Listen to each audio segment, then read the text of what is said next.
Big TV భక్తి సమాచారం WhatsApp ఛానల్లో జాయిన్ అవ్వండి. అన్ని విశేషాలు ఎప్పటికప్పుడు తెలుసుకోండి.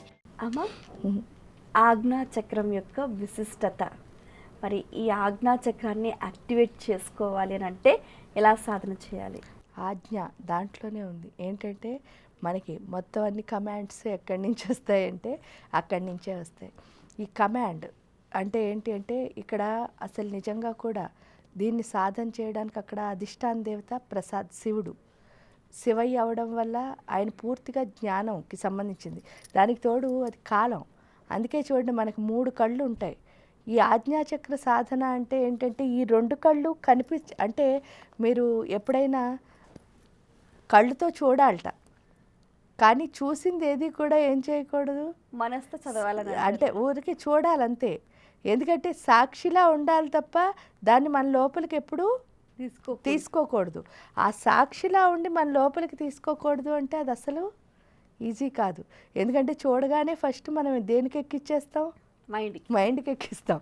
ఆ మైండ్కి ఎక్కించుకోవడందే చూసింది ఏది కూడా. ఎందువల్ల అది మైండ్కి ఎప్పుడైతే ఎక్కించామో మన లోపల బోల్డన్ని ఆలోచనలు, ఆ ఆలోచనలు ఎప్పుడైతే ఎక్కువైపోయాయో, ఎందుకంటే face is index of mind అని అంటారు. మన మైండ్లో ఏ ఆలోచించినా అది ఎక్కడ కనిపిస్తుంది అంటే ముఖంలోనే. ఆ ముఖంలో కూడా ఎలా కనిపిస్తుంది అంటే మనకి ఎన్ని ఆలోచనలు ఉన్నాయో అంత కన్ఫ్యూజన్గా మొహం కనిపిస్తుంది. మొహంలో ఎప్పుడు క్లారిటీ ఉండాలి. ఆ క్లారిటీ క్లియర్ ఎవరు చేస్తారంటే శివయ్య. ఎలా చేస్తాడు అని అంటే 3వ కన్ను తెరుచుకోవడం అంటారు, దాన్నే జ్ఞాననేత్రం.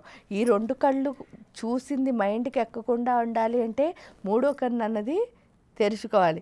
అది తెరుచుకుంటే ఏమొస్తుందండి అని అంటే చాలామంది ఏంటంటే 3వ కన్ను తెరుచుకుంటే జ్ఞానం వస్తుంది, అగ్నిపర్వత ఇవన్నీ పక్కన పెట్టేస్తే 3వ కన్ను తెరుచుకుంటే అర్థమయ్యే ఒకే ఒక విషయం ఏమిటి అంటే ఇక్కడ నేను నేర్చుకోవాలి అని.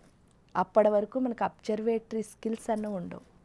మన జరుగుతున్న ప్రతి దాంట్లోనూ మనం అబ్జర్వ్ చేసి ఏం చేయాలి, ఏదో ఒకటి నేర్చుకోవాలి. ఇక్కడికి వచ్చి కూర్చున్నాము అంటే ఇంతసేపు ఆ కూర్చున్న దాంట్లో మనం ఏదో ఒకటి నేర్చుకునే వెళ్ళాలి. ఇక్కడ థర్డ్ ఐ అని కూడా అంటారు. థర్డ్ అయ్యే అది. ఆ ఈ 2 కళ్ళు చూసింది మైండ్కి ఎక్కించకుండా ఉండాలి అంటే థర్డ్ ఐ ఓపెనింగ్ అంటేనే నేర్చుకోవడం అని. అంటే ప్రతి దాంట్లోనూ అప్పటి వరకు మనకు పూర్తిగా నేర్చుకోవడం రాదు ఎక్కడ. ఏంటంటే ఏది చూసినా సరే మనం ఎలా అర్థం చేసుకుంటాం అంటే మనకు అనుకూలంగా అర్థం చేసుకుంటాం తప్పుగా. కానీ ఇక్కడికి వచ్చేసరికి అర్థమవుతుంది ఏంటి అంటే నేను చూసిన దాని నుంచి నాకేం ఉపయోగం జరిగింది. అది ఎప్పుడు అర్థమైందో ఇక్కడ ఆజ్ఞ అంటే కూడా ఏంటి అంటే కాలం, టైం ఏంటి అంటే చాలామంది టైం అంటే అర్థం విలువ లేదు, కానీ అన్నిటికంటే వాడుకోవాల్సిన విషయం ఏమిటి, టైమే. ఈ నిమిషం వెళ్ళిపోయిందంటే మనతో మళ్ళీ ఇంక రాదు అది. అంటే ఆ వెళ్ళిపోయిన నిమిషాన్ని మనం వదిలేసుకున్నట్టే. ఇంకా దేనికోసం వదిలేసుకుంటున్నారండి అని మిమ్మల్ని మీరు ప్రశ్నించుకుంటే ఈ వెళ్ళిపోయిన విషయాన్ని ఎందుకు వదులుతున్నానంటే వెళ్ళాల్సిన విషయం కోసం. అంటే భవిష్యత్తు కోసం నేనేం చేస్తున్నాను, నా లైఫ్ మొత్తంలో టైం అంతటిని వేస్ట్ చేసేస్తున్నాను. అదేమిటి చూడండి ఇప్పుడు అంటే అసలు ఏ కాలంలో ఉండాలి అంటే వర్తమాన కాలంలో ఉండాలి. వర్తమాన కాలంలో ఎందుకు ఉండాలి అని ప్రశ్నించుకుంటే చూడండి, భూతకాలం అయిపోయిన కాలాన్ని మనం అసలు మార్చగలమా అంటే ఇది అయిపోయింది నా లైఫ్లో, దాన్ని నేను చేంజ్ చేయగలనా ఏమ్మా? ఇప్పుడు మనం 3 కళ్ళు ఏంటంటే 3 కాలాలు, వర్తమానం, భూతకాలం, భవిష్యత్ కాలం. మనం ఏం చేస్తూ ఉంటాం అంటే భూతకాలంలో లేదా భవిష్యత్ కాలంలో ఉంటాం, ఎప్పుడు వర్తమానంలో ఉండం. ఎందుకు ఉండము అని అనుకున్నప్పుడు మనకు చాలా ఏంటంటే అయిపోయినవన్నీ తవ్వుకుని ఏడిస్తే చాలా నచ్చుతూ ఉంటుంది. ఎందుకంటే మన లైఫ్లో హ్యాపీగా అయిపోయింది అనుకోండి, రోజంతా మనిషికి ఒక లక్షణం ఉంటుంది. రోజంతా హ్యాపీగా అయిపోతే రాత్రైనా ఏదో గొడవను క్రియేట్ చేసుకుని ఏడవలేదనుకోండి మనం హ్యాపీగా ఉండం. అది ఎందుకు వస్తుంది అంటే వాళ్ళు ఎక్కువ భూతకాలంలో ఉంటారనమాట. అయిపోయింది ఏది తలుచుకున్నా సరే మీరు చూస్తే ఏడుపే. ఆ ఏడుపుకి కారణం ఏమీ లేదు. ఇందాక చెప్పుకున్నాం కదా, అమ్మ కడుపులోంచి వచ్చాము, అమ్మకి బిడ్డకి కార్డు ఉందని. ఈ కార్డు ఏంటి అని అంటే తల్లికి బిడ్డకి ఉన్న మధ్యలో కార్డుని మాయ అని పిలుస్తారు. ఆ మాయ అంటే అర్థం ఏమిటి అంటే శివాశక్తి అని అర్థం. ఈ శివుడు శక్తి ఈ తల్లిని బిడ్డని కలుపుతారు. ఈ కలిపి తీర బయటికి రాగానే అది కట్ అయిపోతుంది కదా. కట్ అయిపోతే ఈ లోపల ఏం జరిగిందో మనకు తెలియదు. ఈ కడుపులో ఏం జరిగింది అని ప్రశ్నించుకున్నప్పుడు మనం ఇంత గుడ్డులా పిల్లాడి కింద మారాము అని అంటే, ఈ గుడ్డు పిల్లాడి కింద మారడానికి తల్లి తిన్నవన్నీ ఏమంటున్నారు ఈ పిల్లకి? పోషణ అంటున్నారు. కానీ తల్లి తిన్నవన్నీ పిల్లకి వస్తే కనుక తల్లిని మొదటి గురువు అని అనరు భూమి మీదకి రాగానే. ఎందుకంటే ఫస్ట్ ఆవిడ పాలు తాగడం నేర్పిస్తారు మనకి.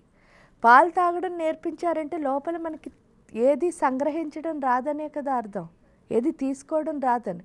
ఆ తీసుకోవడం రాని మనకి తీసుకునేటట్టు చేసిందే శివాశక్తి. తీరా బయటకు వచ్చాక వాళ్ళిద్దరినీ మర్చిపోతాం. ఎందుకంటే మనకి బోల్డని చుట్టాలు వచ్చేస్తారు. మళ్ళీ అంతా అయిపోయిన తర్వాత మనం లైఫ్లో వెళ్ళాల్సిన దాన్ని శ్మశానం అని పిలుస్తారు. అన్నీ అయిపోయాక ఎవరైనా వెళ్ళాలి కదా. ఆ శ్మశానానికి వెళ్ళేసరికి కూడా అక్కడ మనకి వీళ్ళు ఎవ్వరూ ఉండరు.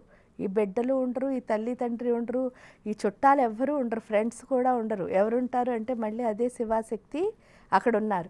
ఇక్కడికి వచ్చేసరికి 3 కళ్ళు మనకి ఏం చెప్తాయి అని అంటే, భూతకాలం కుడివైపు ఉంటుంది.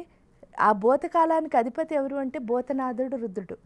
ఆ రుద్రుడు పని ఏంటిట అంటే, ఎప్పుడు తండ్రికి తల్లికి ఒక చిన్న డిఫరెన్స్ ఉంటుంది ఇంట్లో. తండ్రి ఏంటంటే సిస్టమేటిక్గా డిసిప్లిన్గా పిల్లలు ఉండాలనుకుంటారు. అమ్మ ఏమంటుందిట, వాళ్ళు ఎలా ఉన్నా పర్వాలేదు కానీ సంతోషంగా ఉండాలి, టైంకి తినాలి, టైంకి పడుకోవాలి. ఇది అమ్మ పద్ధతి. కానీ తండ్రి ఏంటంటే వాళ్ళ లైఫ్లో ఎదగాలి అన్నది తండ్రి పద్ధతి. ఇదే ఫాలో అవ్వాలని. కానీ పిల్లలు ఎప్పుడు అందులో ఫిట్ అవ్వరు. అందువల్లే తండ్రికి పిల్లలకి ఎప్పుడు కూడా కొంచెం డిఫరెన్స్. ఎందువల్ల ఆ సిస్టంలో వీళ్ళు ఫిట్ అవ్వరు అంతే. కానీ ఆ సిస్టంలో ఫిట్ అయితేనే పిల్లలు ఎదుగుతారు. ఎందుకంటే డిసిప్లిన్ లేకుండా లైఫ్ అన్నది ఏమవుతుంది, భారం అయిపోతుంది. కాబట్టి లైఫ్కి ఏంటంటే తల్లి ఇంపార్టెంటా తండ్రి ఇంపార్టెంటా అని అడిగినప్పుడు ఇద్దరూ లేకపోతే లైఫ్ మాత్రం పాడైపోతుంది. అది తెలియాలి అంటే ఇక్కడ ఈ తండ్రి గురించి తెలుసుకోవాలి. భూతకాలానికి అధిపతి ఎవరు అంటే భూతనాథుడు రుద్రుడు. అందువల్ల ఆయన ఏం చేస్తాడంటే, ఎవరైతే ఆ కాలంలోకి వెళ్తారో, అయిపోయి నువ్వు తలుచుకుంటారో, నువ్వు అసలు ఇవన్నీ చేయకూడదు, నువ్వు ఇప్పుడు పని చేయి బాగుంటావు అని చెప్పి ఏం చేస్తాడట, వర్తమానంలో ఉండమని ఒక దెబ్బ వేస్తూ ఉంటాడు.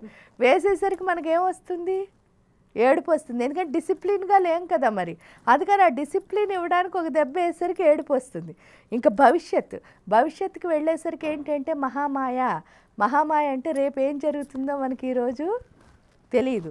కానీ రేపటి గురించి మనం ఏం చేస్తూ ఉంటాం, తపన చెందిపోతూ ఉంటాం. అంటే రేపు ఇచ్చేయాలి, అది చేయాలి, అంతా ప్లానింగే. రేపటికి అంతా ప్లానింగ్ చేస్తాము. రేపు వెళ్ళిపోని పని చేస్తామా, ఎల్లుండి గురించి ప్లాన్ చేస్తాం. ఎందుకంటే మనకు అలవాటు అయింది, అది ప్లాన్ చేయడం అలవాటు అయింది తప్ప పని చేయడం అన్నది అలవాటు అవ్వలేదు. కానీ అమ్మకి ఏమి ఇష్టంట, పిల్లలు ఇందాక చెప్పింది, అమ్మ చుట్టూ ఎప్పుడు అమ్మ అని తిరిగితే చాలు పిల్లలు తిరిగితే అమ్మకి నచ్చుతుంది. ఆవిడ ఏం చేస్తుంది, దానికోసమని చిన్న టెన్షన్ పెడుతుందిట. ఆ టెన్షన్ ఎప్పుడైతే పెట్టిందో అటెన్షన్ ఎవరి మీద వస్తుంది, అమ్మ ఏదో ఒకటి చేయి, నీ ప్రాబ్లమ్ని సాల్వ్ చేయని దండం పెడతాం కదా, ఆ అటెన్షన్ కోసమని టెన్షన్ ఇస్తుంది. ఇంకా వర్తమాన కాలంలో ఎవరైతే ఉంటారో వాళ్ళు ఏంటి అంటే శివాశక్తులు ఇద్దరూ కలిసిన అర్ధనారీశ్వర తత్వం. అదే మీరు చేస్తున్న వృత్తి, మీరు అర్ధనారీశ్వర తత్వం. మీరు ఏ పని చేస్తున్నారో ఆ పనే అర్ధనారీశ్వరుడు. కాబట్టి అది ఎవరికైతే అర్థమవుతుందో హార్డ్ వర్క్ ఏంటంటే 24 hours మీరు ఏం చేస్తూ ఉండాలి, పని చేస్తూనే. చాలామంది అంటారు పని చేస్తే అలసిపోతాం కదండి అంటారు.